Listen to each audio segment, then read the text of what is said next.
The Liberal Democrats leader Ed Davey has said that the Lib Dems are planning to attack the Tories on the NHS and the triple pension lock. I'm going to read into this more from The Guardian, guys. Let's go.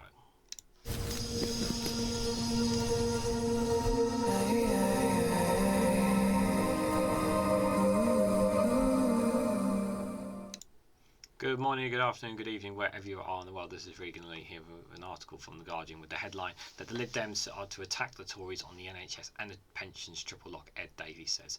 The leader said his party is focusing on the National Healthcare Service and protecting pensions to woo Conservatives in rural heartlands. Now, the Lib Dems have got an opportunity in the next general election to take some seats off the Conservatives. They have a much better chance of taking some seats off than Labour do. So it's really important that the Liberal Democrats get their policies right and in the right place for it. The last time I talked about the Lib Dems, I was very sceptical about them, and I still am a bit sceptical about where they stand, especially with the whole EU stuff. But this here, just from this headline here, seems like a very good step in the right direction, I would say, for them if they are to woo over voters, especially with this cost of living crisis and, of course, as they said, a crumbling national healthcare service. So, the Liberal Democrats are planning to open two fronts against the Conservatives in their traditional heartlands, with a campaign focused on NHS waiting lists and a pledge to protect the triple pensions lock.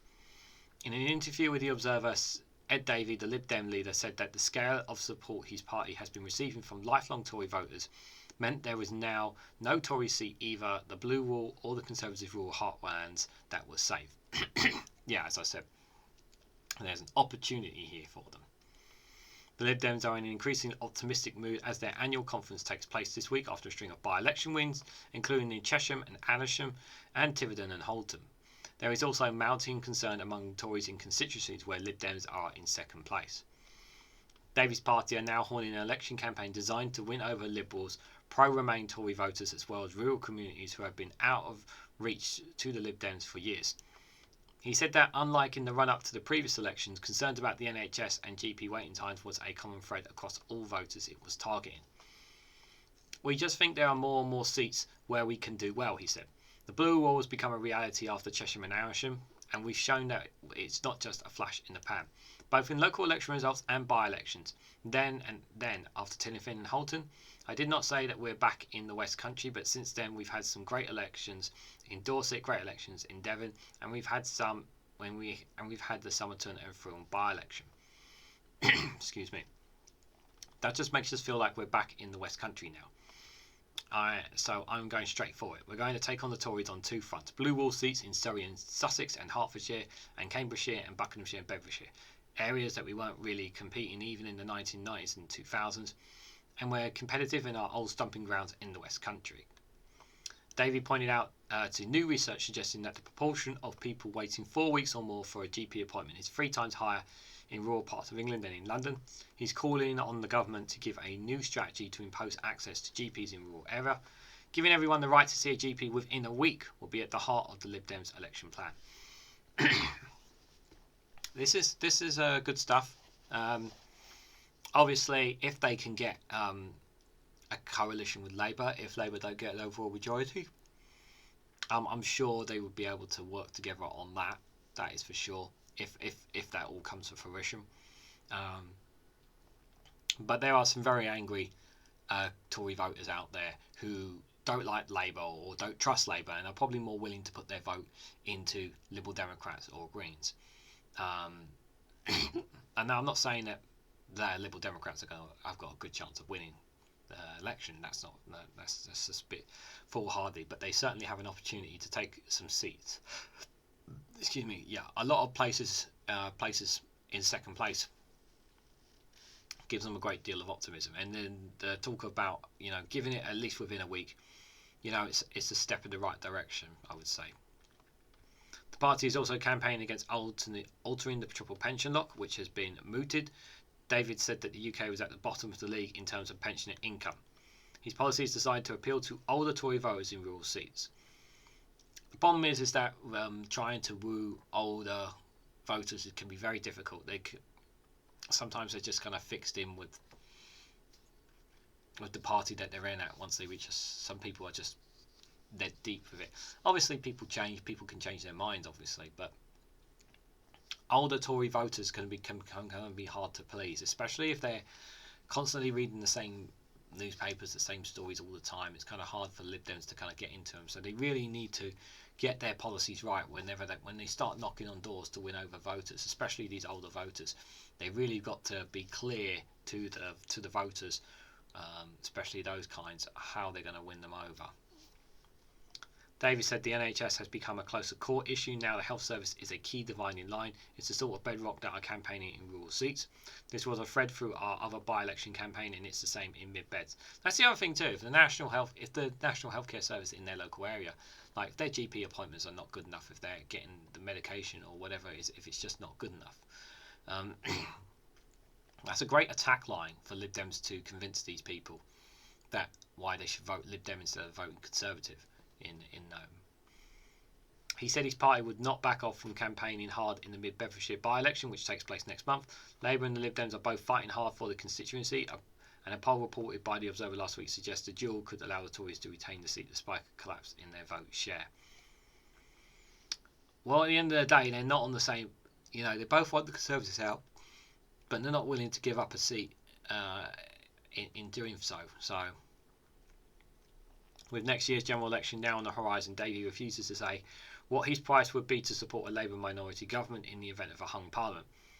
He said he wanted to give his party more sway by winning more MPs. Yeah, that's what it should be. My focus before the election is that we have to first have the influence and the clout that we have not had for a few years, he said.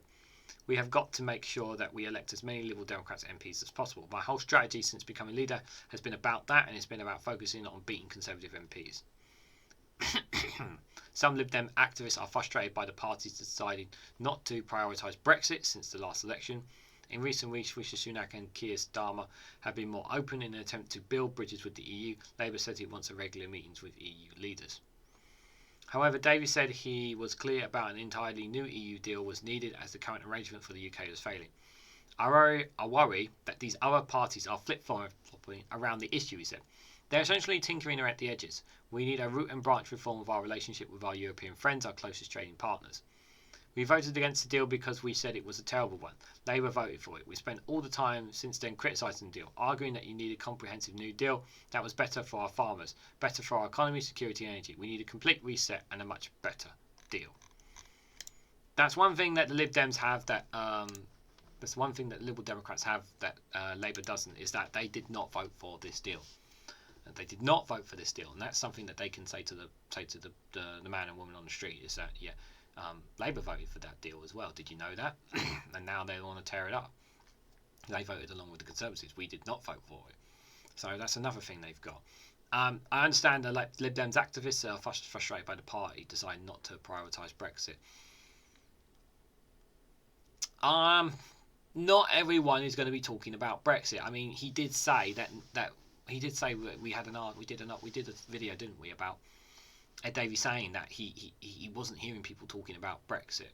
Now, I don't think, I don't know necessarily. I can't obviously speak for every single person, but everyone has their own opinions and thoughts on it. But I do think there is some kind of case for people will be saying about Brexit. Certainly from business point of views, businesses will be saying to Lib Dems as well about addressing Brexit. But I think these are good attack lines. This is something that they can work with. They can, hopefully that they'll be interesting to hear what they say and what they speak about at the Lib Dem conference this week. It's been a while since they've done one, obviously. Obviously, they couldn't do it last year. They had it cancelled due to the death of the Queen. That was around the time they were doing it. They were going to have their conference, and obviously there wasn't to be. So this is a big moment for Ed Davis, if he really wants to, show his party that they are the ones to vote for. This is an opportunity for them. This is the same thing I have said about the Green Party. Even though they don't have, even though they are a very small party and they've only got one MP, and there is a chance they can get 2 MPs at the next general election. There's opportunities for these parties to tap into new voters, and it's about how they come across. And the NHS and triple pension lock, I think, is some good stuff here from the Lib Dems, but obviously there's lots more for them to deal with. It'd be interesting to see how they deal with housing. We've got councils that are in the red. How would you deal with them? Lots more questions they would need to answer in how they would deal with some of the other key issues taking place within the United Kingdom. England more to be specific, guys. But what do you guys think?